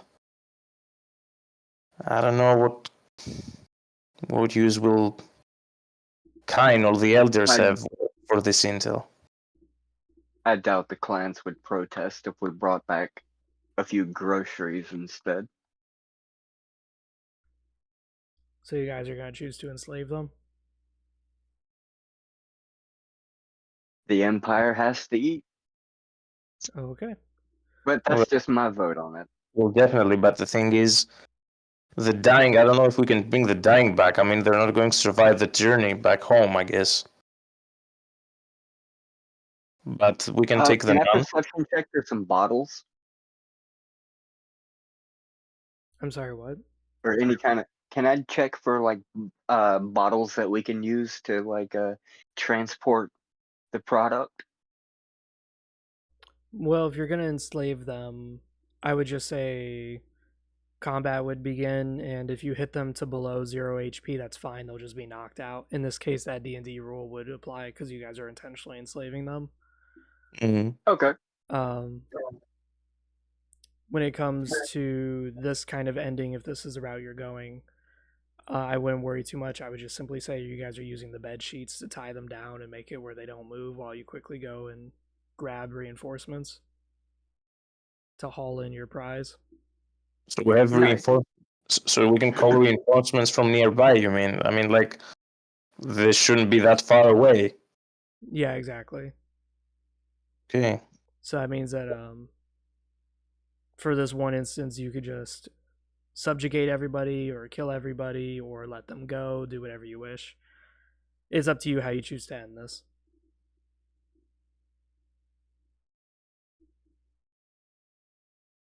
I'm just wondering if there is a way we can gain more useful intel out of this. I mean, like, what if we try to interrogate the nuns as well, like where they came from? If there's a bigger settlement or even a city that where all humans are holed up. Oh, that could definitely be a thing, yeah. Because then we would. I mean, I understand it's all good if we bring them back groceries and stuff, as Ozzy said, but I mean, what if we could? Well, if we could bring them the whole department store, so I think it's gonna be even That's better. You true. know, it's gonna look even better, and maybe we could be looking at a promotion. You know, think big, dear brother. Why think small? I mean, like why limit ourselves? A fair point. All right. Uh, shall I attempt to persuade the nurses? In this case, quick little combat would ensure just because they're rebellious. But when you guys win, yes, you guys would be interrogating them as well as enslaving them because that seems to be the route you're going. Cool. You can have your cake and eat it too. Yeah, it's a win-win situation, Absolutely. except for them. Yeah. So the nun lady here is not a combatant. She's just a background token. But the four in front of you are combat. So combat begins. You guys both go ahead of the humans. So that means that you go first, Largon. Sure. So these are all nuns, or what are they? Hospice patients. Oh, they're patients. Okay. Yeah, the weak, disabled. Looking at them, they can barely stand, so you're really not going to have much of a fight. Yeah, because I was thinking if I could intimidate them to submission. They're a little too defiant. If they're willing to fight you when they're about to die, I don't think they would give up. Very well then. I'm heading over to this. Ah, no, wait. I have to Roll roll. movement. Yeah, you got it. Yeah. Yeah. All it took was one session. He's already got it all down. This Okay. guy's unstoppable. And I'm gonna go over to this guy. Take out my dagger. Is it a dagger or is it a sword? I mean, like. I just consider it a dagger, just because. Yeah, doesn't Okay, matter cool. honestly in this case Yeah, for no, context. it doesn't. I was just asking, just for Oh, yeah. info. Yeah, I'm pulling out my dagger. I'm trying to slit his throat. Are you enslaving them or are you killing them all? Jesus. I'm gonna kill him in order to cower the others into submission. Okay. I'm gonna show them that I'm like a no-nonsense guy. All right, roll 2d6. Okay. Oh, There we I'm go. such Yep, a you fan of pass. this.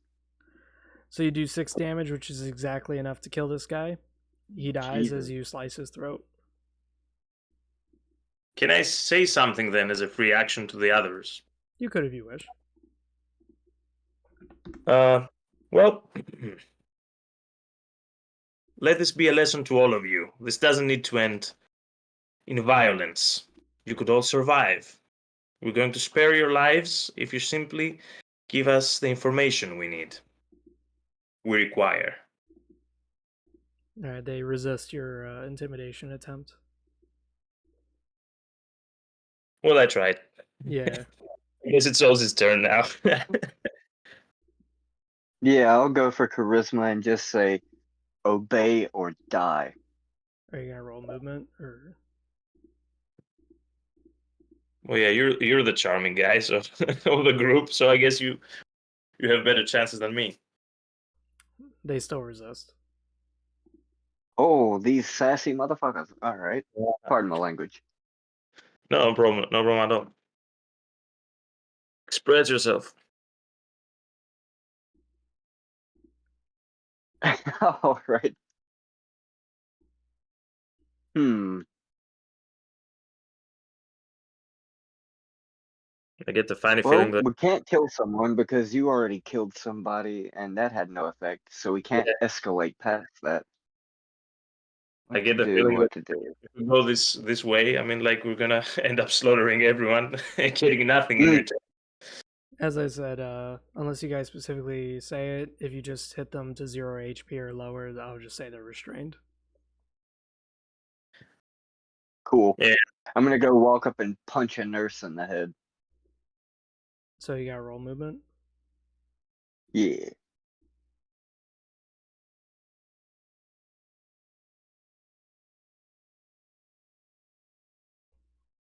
Amazing.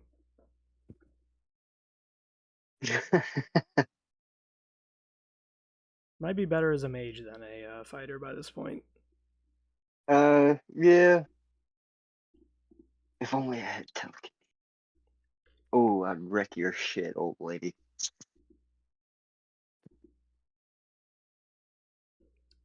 You're lucky my sire isn't here. He'd kick your ass. So without Um, being in range of anything, you could cast magic, but that's about it.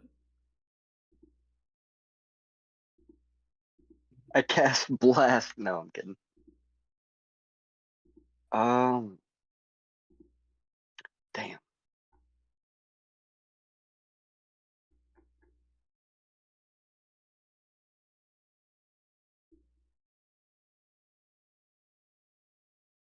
Oh shit, never mind.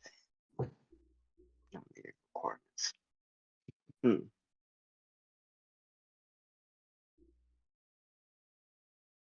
Can I cast or attempt to cast traumatize on one of the nurses? I have to roll a 7 or higher. Sure. I Would don't I be able think to it's like, gonna really help you, but sure. or would shattered mirror be more effective? I would think Call of the Crypt would be a little bit better, but it's up to you. Oh, that's a good one too.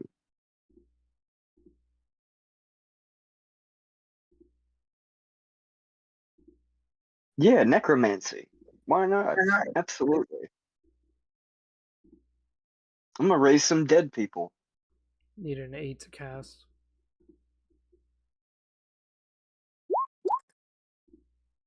8 exactly. Wow. I'll ask the nurses, where do you keep all of your dead patients? Well, don't worry, they'll be in here shortly.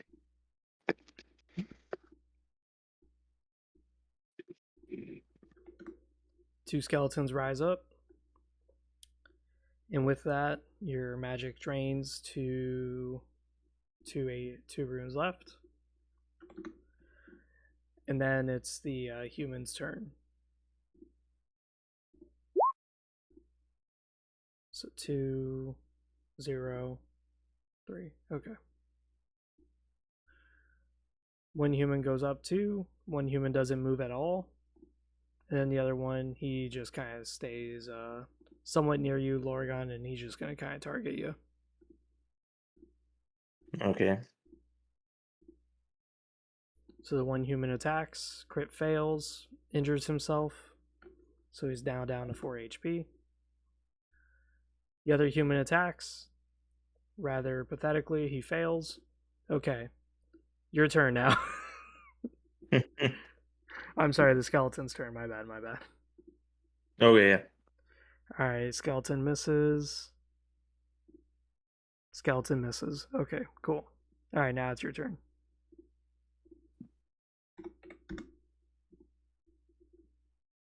I see. Well, I These guess I are cannot. extremely weak humans. But even though they're extremely weak, they seem extremely determined. It's like it's not like I can talk them out of it, right? You can restrain them though, so Yeah, I'll try to restrain one of them first. just doing a normal attack, I would just consider that. And I guess this guy then. yeah. Ah, Wow. yeah, it was pretty bad. Hoo-wee. So It's plus 1 mod 3, that's just a fail. Wow, you're lucky. Okay. So that's it for him, Fuddy. Your turn. So I guess I didn't stab myself. I'm rolling for movement. Let's see what we get. A 3 mighty steps. For vampire kind.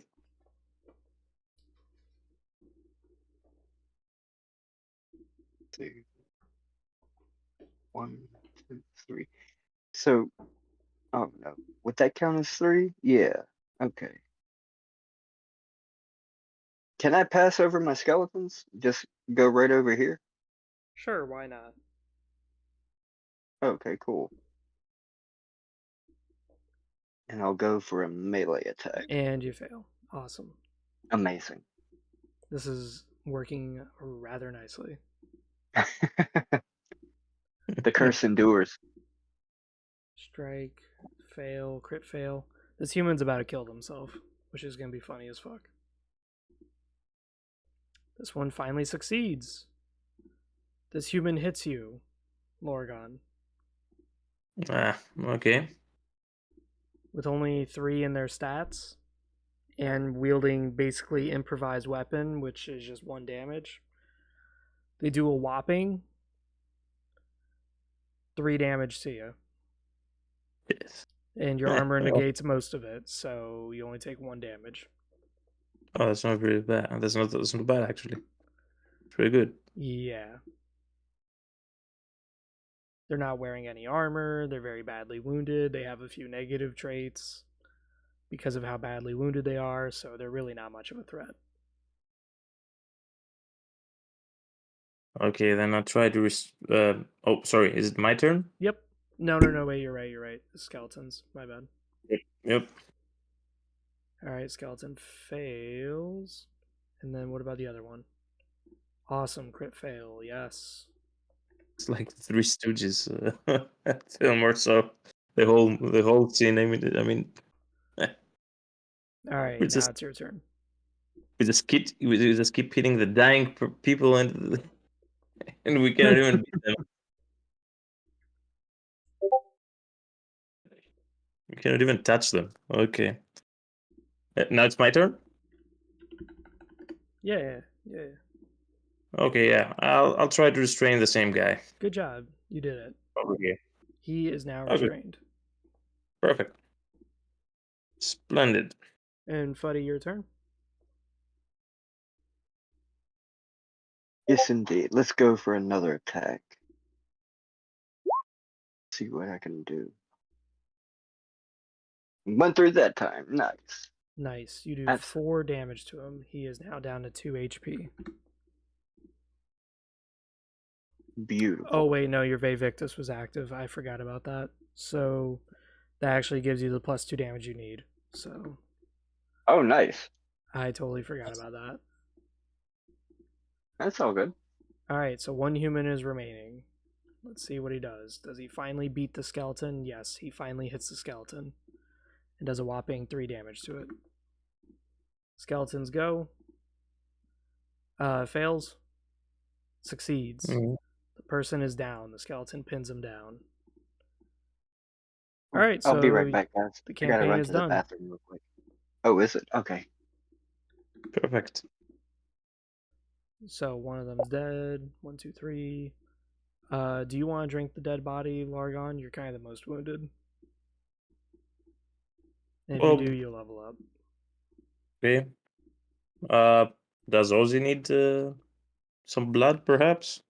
He'll be fine.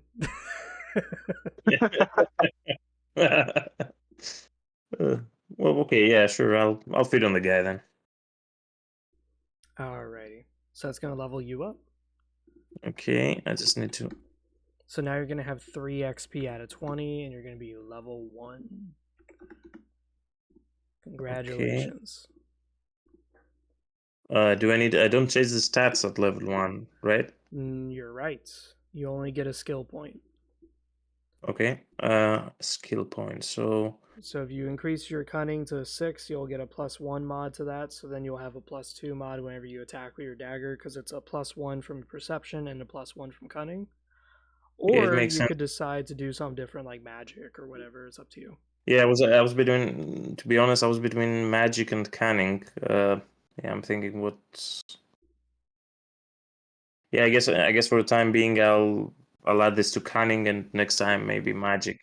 I think that's Alright, so now your cunning in order to get the increases +1 to 4. modifier. So, yep, I'm writing it down. Beautiful.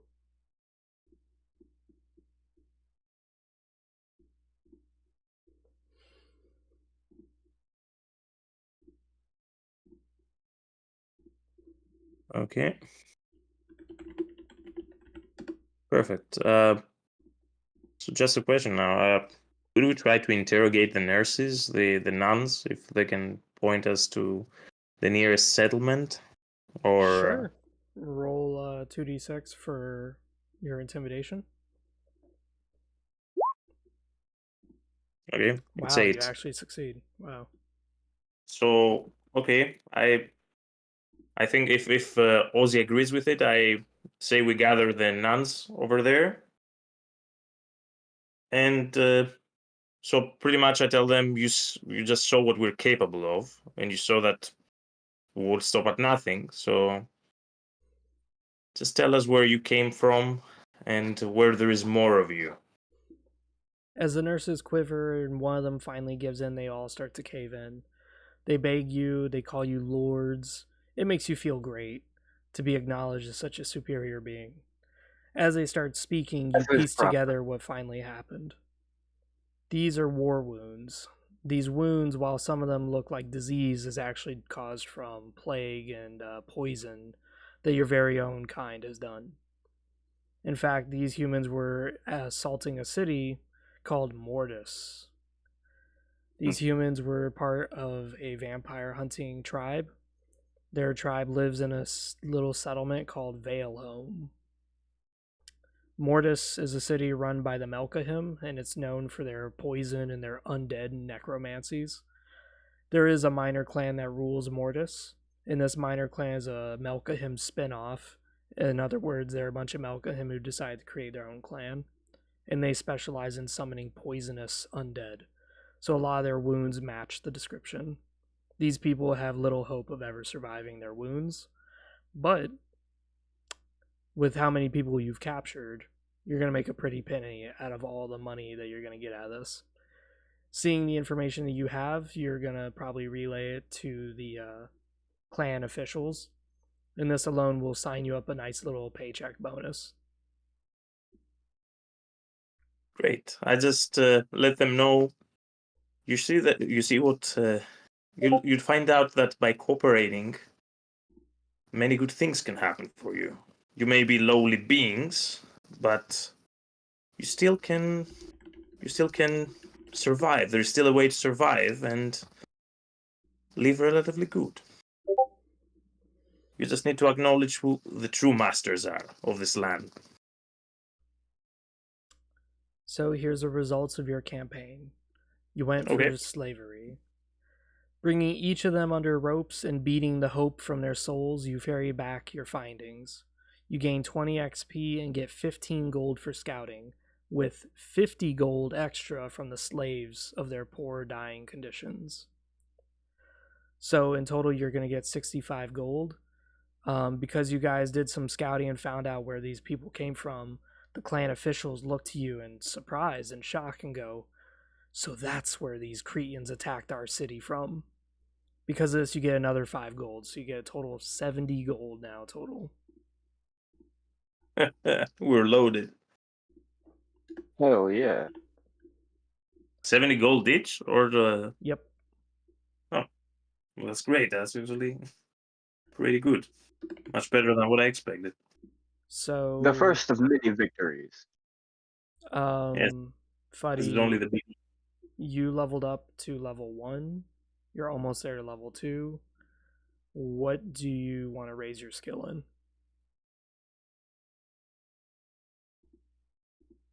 I think I'm going to go the magic route. Okay, so that puts you at 2, which is a -1 mod.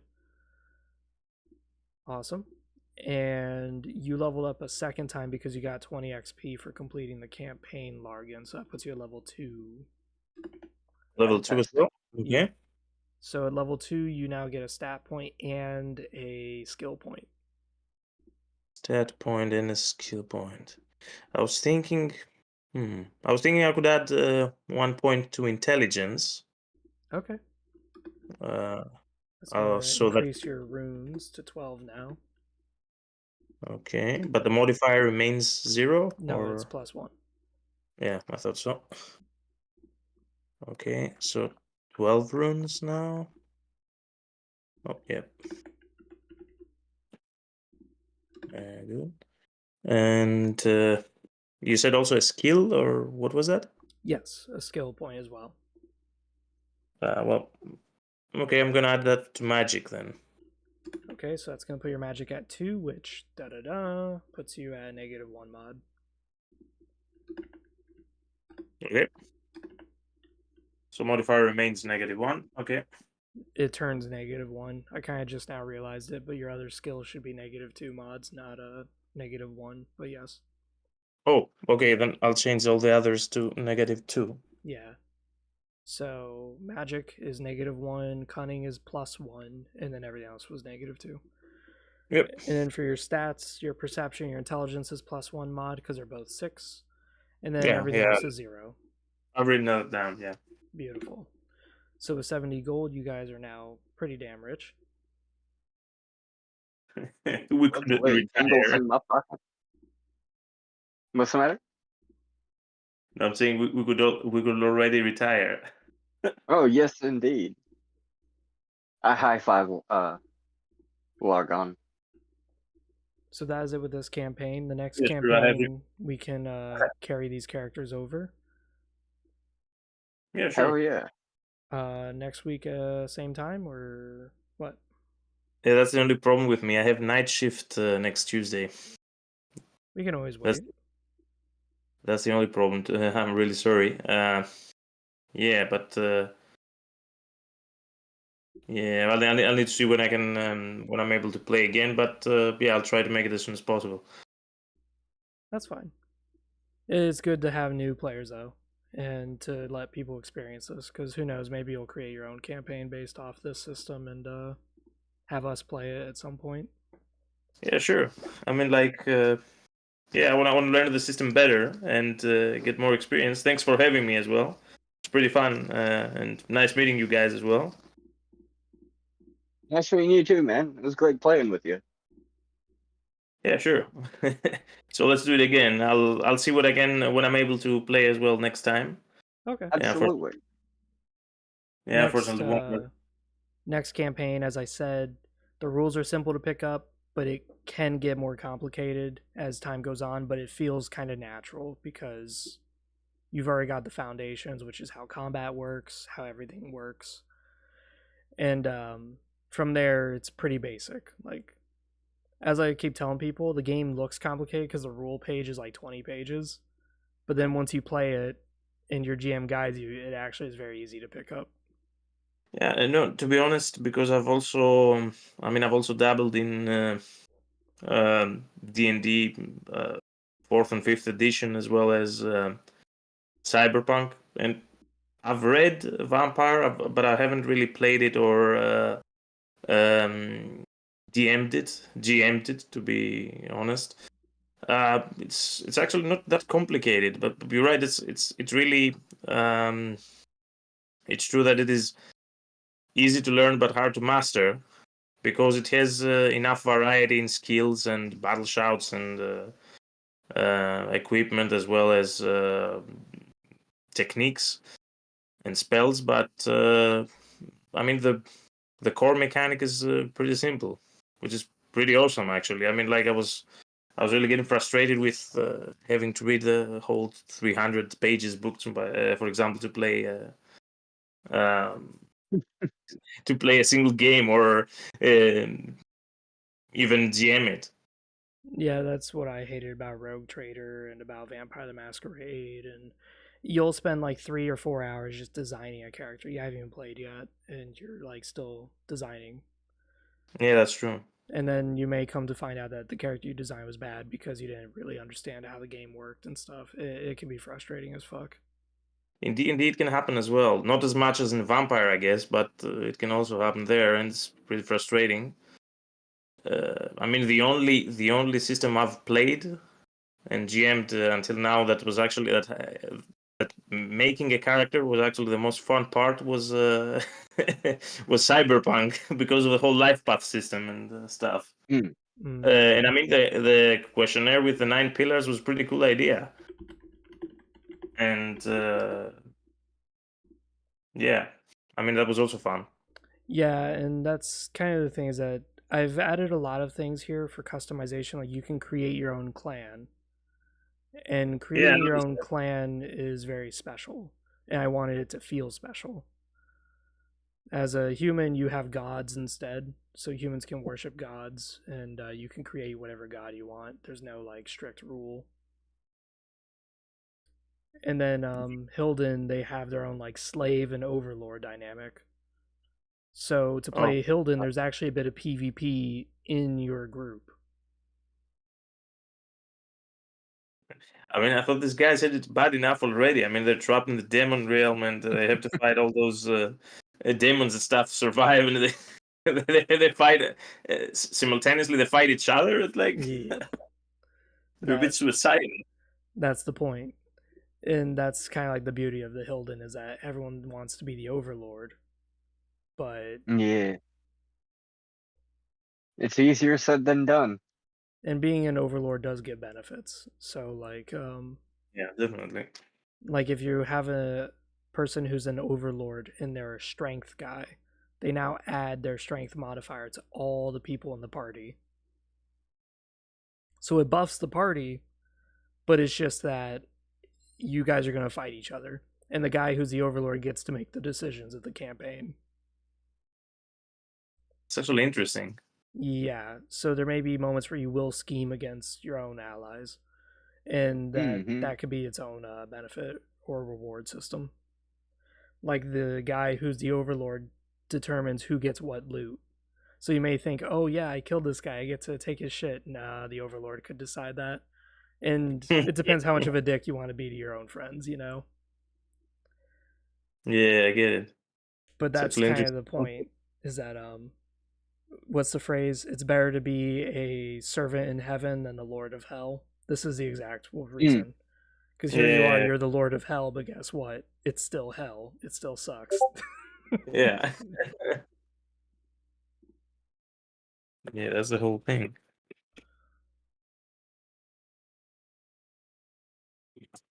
But the system is very easy. You can make it as complicated or as simple as you like. One thing that I've done with Fuddy is I have my own little campaign that I have, and I make it a little bit more complicated. Like there's iron, there's leather, there's steel, whatever. But then I add qualities to it. So if you want master crafted steel armor, that gives you +3 armor instead of +2. And then it makes it where opponents cannot perception check you because it's so perfectly crafted, there is no gaps in the armor. Yeah, that's Yeah, also, mastercrafted gear makes a world of difference. It really, really does. Especially with your low level and you get jumped by a group of people, that mastercraft is what's going to decide whether you live or to enjoy another day or not. So this is a system you can customize to your heart's content. But of course, you're doing the right thing, which is understand the foundations first before you branch out. yeah, definitely. I mean, with my D&D group, I mean, I play with some guys from also from medical school. It's like we've been right now. We're kind of each one of us is kind of in a different country in Europe, practicing medicine. But yeah, we still play. We still play. You know, to keep in touch and everything. And two of the guys there also Legacy of Kain fans, so I guess they might be interested in the system. Hell yeah. What's kind of funny about that is you might actually like the human magic page because the poisons I specifically made with medicine in mind. Yeah, no, you know, Yeah. I mean, like, yeah, I mean, when you do medicine, you know, like, uh, for like I don't know, 12 hours a day, and sometimes 7 days a week. Yeah, I mean, I try in my RPGs not to play too medically oriented characters and stuff. I try to do something different. Yeah. But yeah, it's nice. It's nice. I'm gonna look into it. In any case, I just shared it, but poison magic's all the way at the bottom, which makes it easy to scroll down to. But yeah, sure. I'll check. I'm gonna check it. I'm gonna check also the revised versions of the codexes and stuff because I think mine are a bit outdated. Yeah, no, definitely, it's pretty cool. Like you can have peroxide as a spell, botulism, which is fun. It's pretty cool, actually. Yeah, there's one that is very interesting because it's called monoxide, and just like carbon monoxide, it sort of buffs the enemy that you're targeting, but at the end of their turn, they take a fuck ton of damage because I mean it's carbon monoxide, you're poisoned. I get asphyxiated, yeah. So increases the target's movement by 1. So that means if they roll a 6, they actually move 7 tiles. Just kind of like when you get carbon monoxide poison, you get all of a sudden energetic. You really put some thought into it. That's nice. Yeah, and I had a lot of fun designing the poison magic. Like Mercury, you can turn a blood bottle into poison. So if you're fighting a vampire who's got like a lot of blood bottles on him, you could just cast Mercury and just taint every single fucking blood bottle he's got. So it's like blood magic and stuff. Yeah. Yeah. And then vampires, they have a few blood things. Like as a vampire, you can have with high charisma or endurance, you can cause strokes to happen. Yeah, I skimmed through that stuff. I mean, I noticed in the blood magic pages, in the vampire magic pages, that there was some interesting stuff. I just need to, take a more careful look at it. Yeah, embolic strike. That's what it's called. Embolic strike. Yeah, it's accurate.